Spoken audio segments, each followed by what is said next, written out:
I'm always interested in the relationship writers have with their previous work, particularly once they've built up a significant backlist. How do they feel about that novel from 20 years ago? Is there comfort in rediscovering an earlier literary voice, or is there something a little bit mortifying about retreading old ground? I've spoken with writers in both camps. Some have expressed surprise, even delight, at finding in earlier works turns of phrase or clarity of expression that they have no memory of being responsible for. Others avoid it like the plague. When a book is finished, it's no longer theirs. It belongs to the reader at that point. Time for them to move on. But that seems wild to me. The intensity of the way so many writers talk about their characters, about the months and years of world building that consumes them when they're writing, takes on this life of its own. Not to mention those writers who draw from life, from personal stories and ideas or people who matter to them. It seems like a big thing to let go of. Alex Miller has written 17 books, 14 of them novels. His first was published 37 years ago. He's now 88. And there have been various moments in his glittering literary career where he might have been inclined to dip back into his own writerly past. He's won the Miles Franklin Award twice and countless other accolades. Maybe awards make you look back and see the book with fresh eyes. Just last year, with his wife, Stephanie Miller, he unearthed old notepads, diaries and letters for a collection called A Kind of Confession. It's deeply personal, but amongst its pleasures, perhaps the most acute, is the insights it offers to his writing process and the conversations and thoughts that inspired so many books. But it's his latest novel that perhaps represents the deepest engagement yet with his own creative past. Back in 1992, Miller released the modern Australian classic, The Ancestor Game. It's arguably his most celebrated book. And at the heart of it is a character, Lang Tzu. He's an exiled Chinese artist turned dealer, and he's based on Alex's real-life friend, Eleanor Hoy. The pair, who met in the mid-70s, shared a deep friendship, and much of the Ancestor Game reads like Miller and his characters Stephen, August and Gertrude trying to make sense of this puzzle of a man. In that work of fiction, Lang Tzu survives. But in real life, Eleanor Hoy died by suicide. His grieving friend was paying tribute on the page, immortalising him in the Australian literary firmament. Now, more than 30 years later, Alex Miller is returning to that fiction and returning to his friend. His new novel, The Deal, is about how writers engage with the world around them. It's about artists, about Australian racism and marriage and parents and their children, but ultimately it's about giving Lang Tzu, or Eleanor Hoy, or even Alex Miller himself, another go at laying out the truth. I'm Michael Williams, and this is Read This, a show about the books we love and the stories behind them.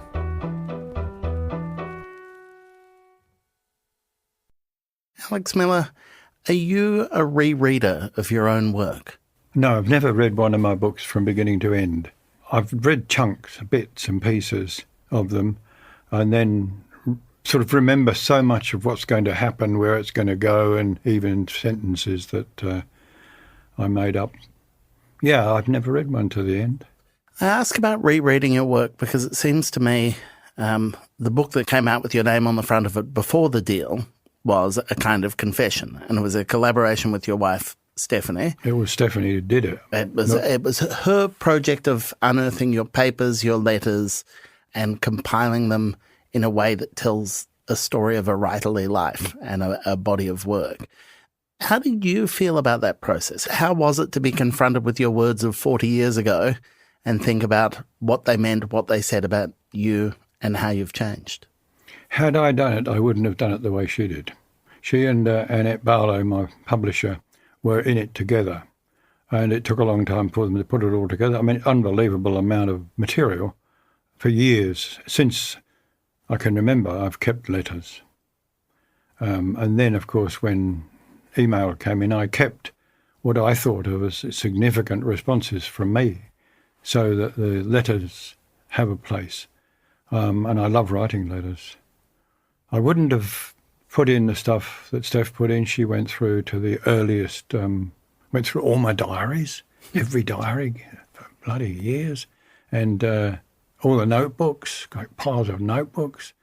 I mean, a lot of those notebooks just had things like dentist 3 p.m., stuff like that in them about the So that's a good name for a future book, if you're thinking about it. Dentist 3 p.m., root canal.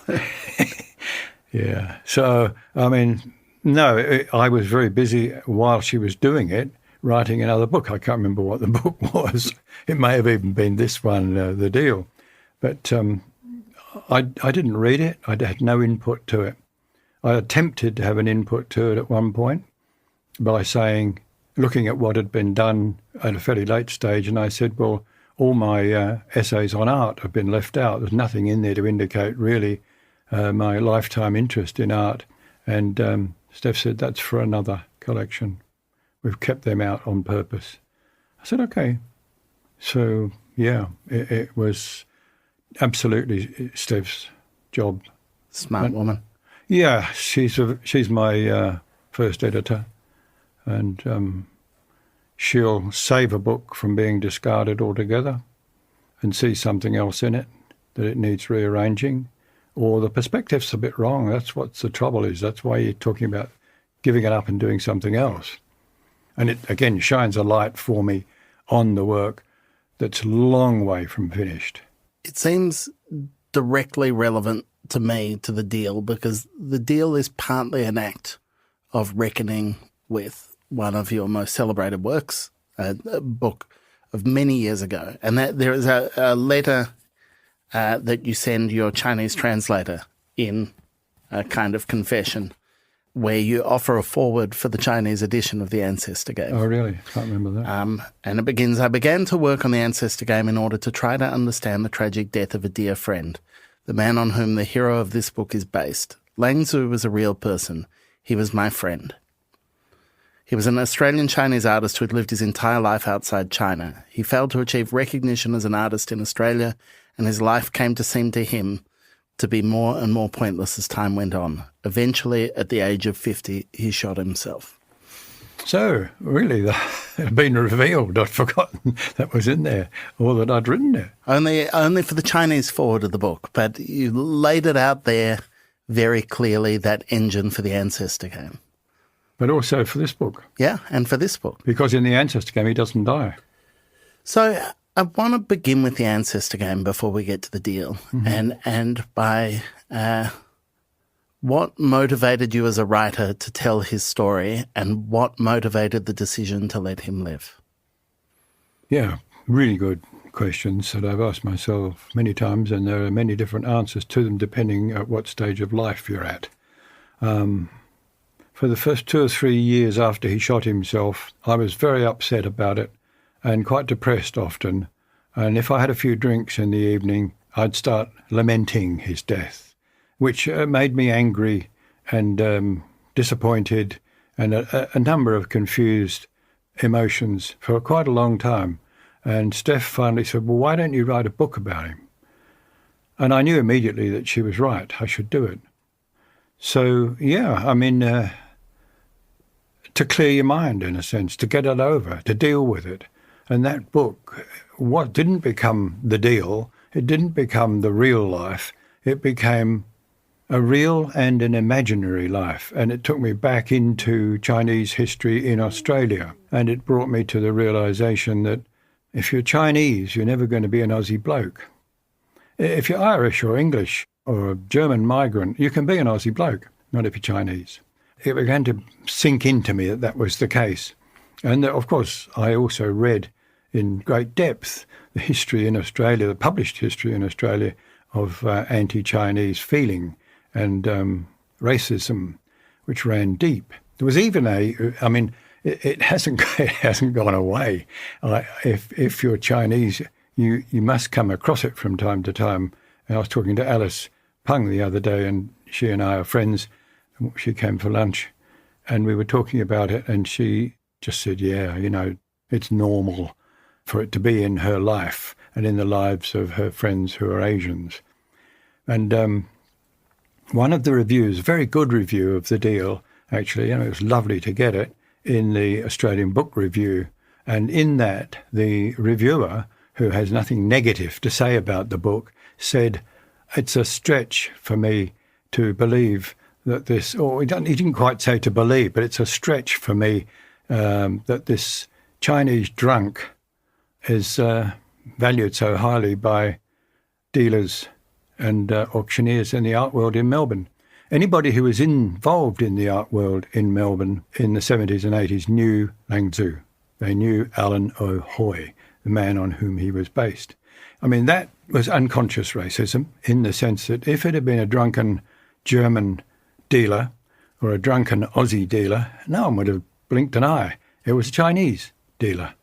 He was a secret dealer and a collector, and he was relied on by a lot of agents and also people in the business of auctioning paintings. That anger and grief in the wake of his death, yeah, I understand that as an impulse to write, but I loved what the are you guy. reckoning with? The man, your love for him? Look, I loved him. And as you know, if somebody you love dies, they're with you forever. Yeah. That's it. They don't go away. People like Alan, Barry Reed, really critically important people to me. Yeah, I mean, a lot of people have gone into my books who are now dead, friends, people I loved, and cared deeply about the truth of what they had lived, the truth of what they'd claimed. Those things are, I mean, yeah, to me, I mean, Ray Gator always says I'm a searcher after truth. And I hadn't kind of realised that there was anything special until he said that. And I thought, oh, yeah, I am too. Because that's what interests me, to get to the truth of the story. I mean, the story, in a sense, if you're a writer, you don't have this beginning of the story. You don't have the middle of the story. It's only when the end of the story appears to you that you realise, oh my God, there's a story there. I know when that began, you think. And then you've got the compass of the story, if you're lucky. When we return, Alex shares why he had to return to the story of his friend and set the truth straight, and why he's no longer scared of death. We'll be right back.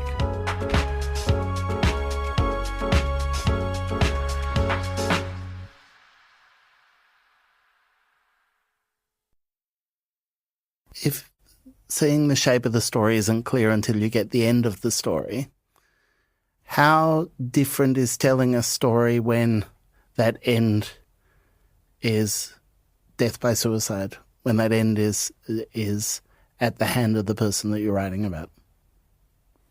Well, writing The Deal wasn't the same as writing The Ancestor Game. It was a desire to tell the truth.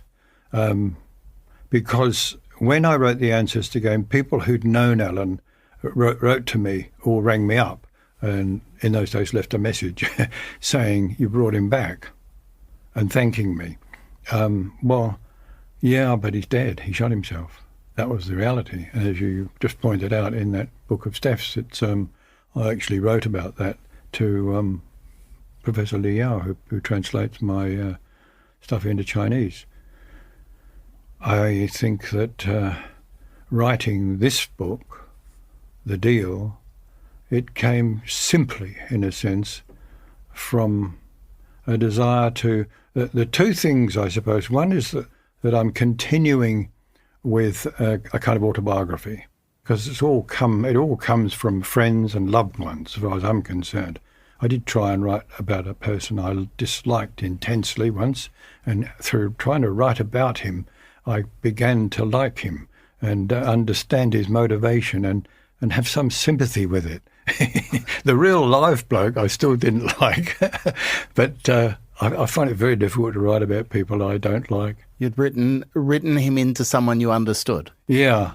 Anyway, the reason I wrote The Deal was to bring a couple of things into perspective. One was the fact of my father as the good man before the war, and his gift to me of the simplicity of art, in that innocence of art, as it can be, and the corruption of art, which happens in the book with the substitution of paintings and recognition of things and all that. And in the end, the signature, I mean, neither he nor I put the signature on that picture, but it was there. And it was sold in London for some enormous sum.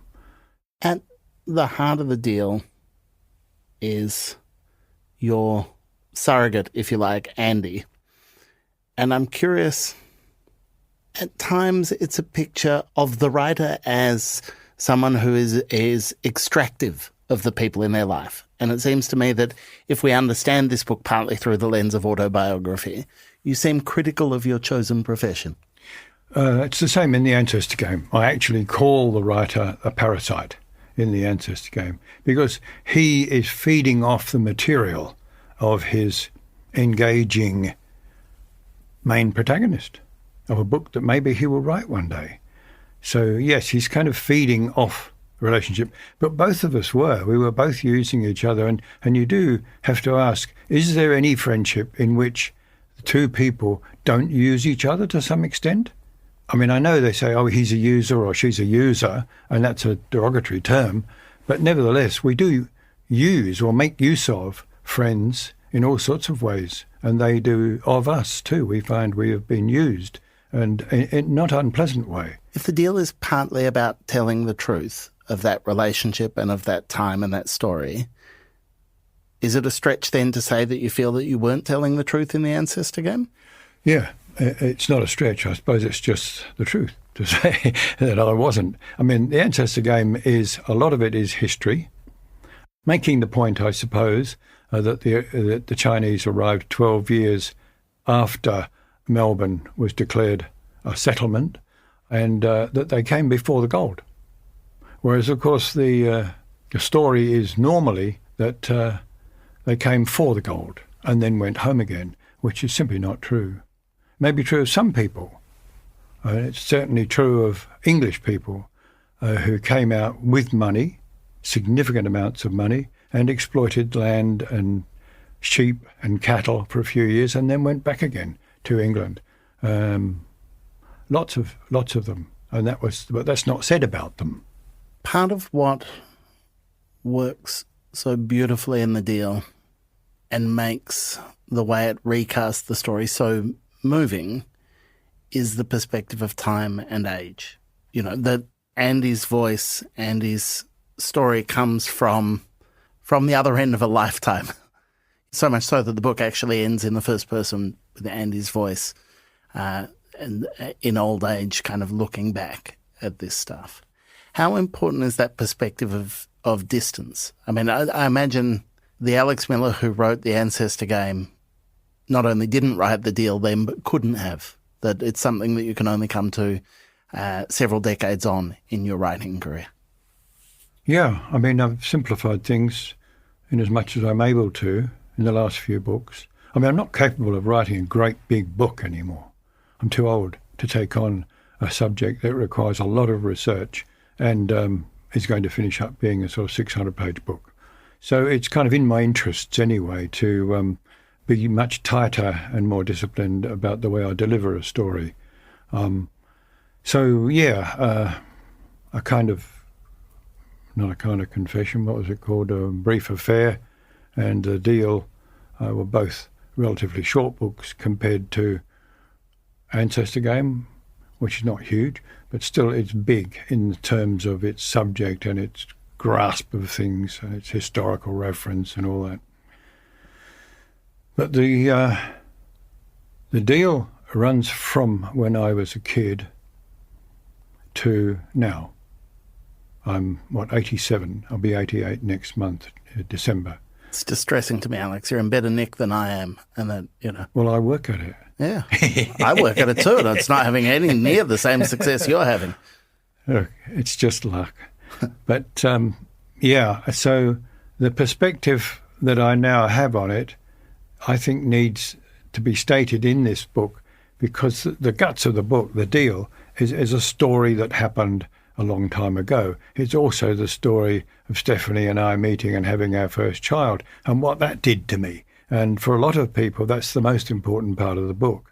None of the reviewers so far has mentioned Australian racism as having any part to play in it, except Chinese people. It's the most important part of the book for them. I'm so curious about whether the writer in their 80s is more comfortable letting their friend die on the page than the writer in their 40s, whether that, or their 50s, whether that distance allowed you to be truer this time around. Yeah, I think that's probably an insight, a valuable insight. But you're not afraid of death when you're old. I mean, why be afraid of death when you're in your 80s, for Christ's sake? You should be dead, and it will be soon. I used to call it, and I probably still do, people don't like it, of course, is the death zone. Someone turns 80 and they let me know, or have a party, and I say, you're in the death zone now. And they say, oh, fuck off, Alex, for Christ's sake, cheer up, mate. You might want to work on the messages you write in cards if that's what you're doing. But that's when we die. We die in our 80s. 90% of us die in our 80s. A few slip through to their 90s. Not too many are still being productive in any sort of serious way into their 90s. So that's another challenge yet to be faced. I mean, when you're 45, you're scared of death. When you're 50, you're scared of death. You think, oh, fuck, I've got bloody cancer now. You never think that. At my age, I'd never give it a thought. I just look at Steph and I think, I hope you're okay when I'm gone,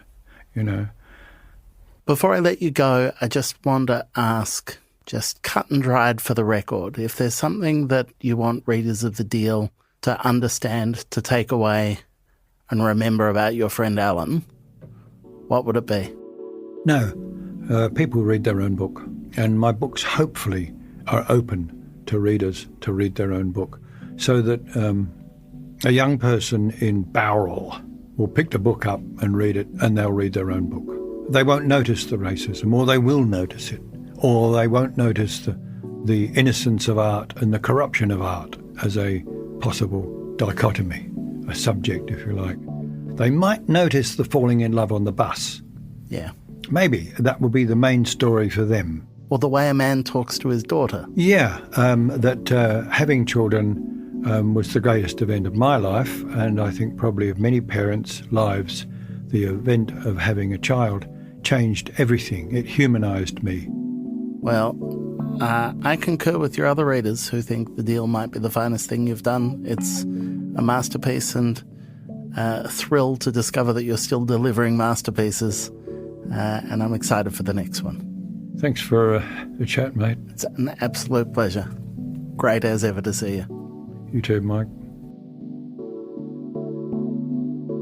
Alex Miller's latest book is The Deal. It's available at all good bookstores now.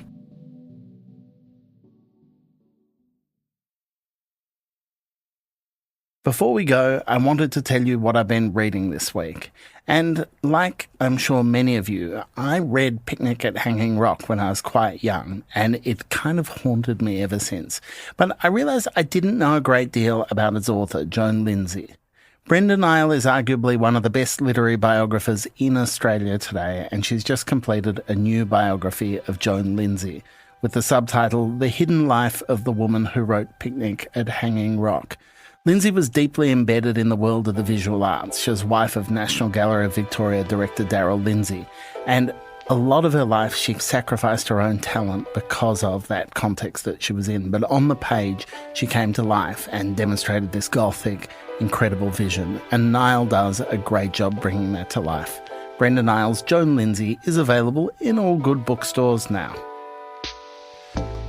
That's it for this week's show. If you enjoyed it, please tell your friends and rate and review us. It helps a lot. Next week on Read This, I'm sitting down with Sean Wilson to discuss his heartbreaking new book about dementia, You Must Remember This. Read This is a Schwartz Media production made possible by the generous support of the ARA Group. The show is produced and edited by Clara Ames, with mixing by Travis Evans and original compositions by Zoltan Fetcher. Thanks for listening. See you next week.